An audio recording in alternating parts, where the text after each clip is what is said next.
Here, still April 30th, but we're going to do Proverbs 31 because there is no April 31st. So then we can start brand new tomorrow. Well, let's jump over there. And this is just some sayings by Solomon's mother, Bathsheba. She called him the mule. Right? And then the poem, the wife of noble character. And this is her speaking. Listen, my son, listen, son of my womb, listen, my son, the answer to my prayers. Do not spend your strength on women, your vigor on those who ruin kings. Did he listen? No. Right? No. He had 700 wives, and that was his downfall. Okay? And 300 concubines. Why? I have no idea.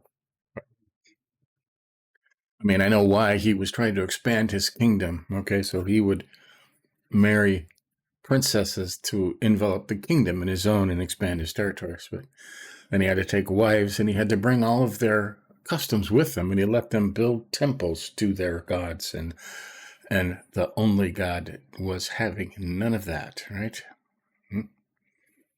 No. It is not for kings, Lemuel. It is not for kings to drink wine, nor for rulers to crave beer, lest they drink and forget what has been decreed and deprive all the oppressed of their rights. You know, rulers aren't supposed to drink. Okay? Do they? A lot of them do. Okay? Trump doesn't because he's never touched alcohol, but most do. Yeah, but there are a few, I imagine. Okay? And this is interesting. Let beer be for those who are perishing, wine for those who are in anguish. Let them drink and forget their poverty and remember their misery no more. Right? The poor, those who perishing in anguish. Okay? It's okay to forget your problem, not to get drunk, okay? Never does it say it's okay to get drunk. It is not. Okay? But a drink or two is okay sometimes. You don't let it get a hold of you. Okay. Verse 8, speak up for those who cannot speak for themselves, for the rights of all who are destitute. Speak up and judge fairly. Defend the rights of the poor and needy. Right? Because they can't defend themselves. So that's Bathsheba's advice to her son, Solomon, who she lovingly called Lemuel. Right? And the rest of this is a poem that was taught to little girls. Okay? It was an old poem even when it was first put in the book of Proverbs. Okay? And its original one, it went by the letters of the alphabet. A is for this, B is for this. Right? An acrostic, it's called. So let's read it. A wife of noble character, who can find? She is worth far more than rubies. Her husband has full confidence in her and lacks nothing of value.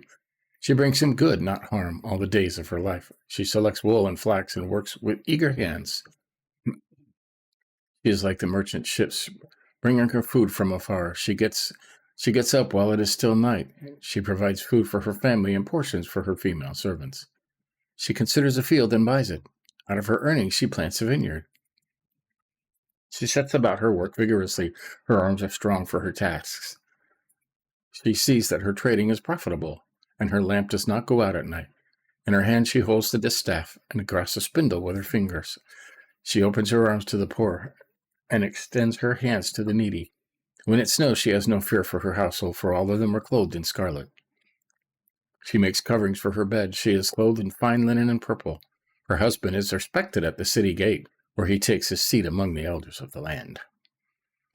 She makes linen garments and sells them. She supplies the merchants with sashes. She is clothed with strength and dignity. She can laugh at the days to come. She speaks with wisdom, and faithful instruction is on her tongue. She watches over the affairs of her household and does not eat the bread of idleness.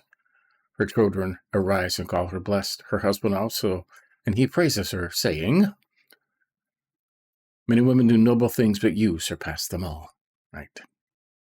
And I always like this part. Charm is deceptive and beauty is fleeting, but a woman who fears the Lord is to be praised. Right? Honor her for all her hands that her hands have done, and let the works of bring her praise at the city gate. Right? Now this one, charm is deceptive and beauty is fleeting. If you marry somebody just for beauty and charm, that's going to go away, okay? Heart for the Lord, that's what you want. A woman who has a heart for the Lord is to be brave. That is most important, okay? Now I'll have to highlight in here, we highlighted this just because this is exactly what Solomon did against his mother's wishes, right? Do not spend your strength on women or wealth, your vigor on those who ruin kings. And it says here, rulers and kings should not drink, okay? Because if they drink too much, they'll forget, okay? Forget what has been decreed and deprive all the oppressed of their rights. Let beer be for those who are perishing, wine for those who are in anguish. Let them drink and forget their poverty and remember their misery no more. So there you go. That's real quick. That's Proverbs 31. And tomorrow we'll start all over again and anew. Right. And we'll do a different version. I like to do a different translation each month, and I'll pick a new one tomorrow, and we'll start all over again with Proverbs 1. All right. And we know the first eight or nine chapters just about wisdom, right? And how to get it and how important it is before you get to the actual Proverbs. So there you go. That finishes another trip through the book of Proverbs for the month of April. All right, tomorrow we'll start over again. Stay tuned later. We are on day 120 of our Through the New Testament in a Year. I think we're on Luke 21, and we'll do that too. But till next time, we'll do it again. See ya.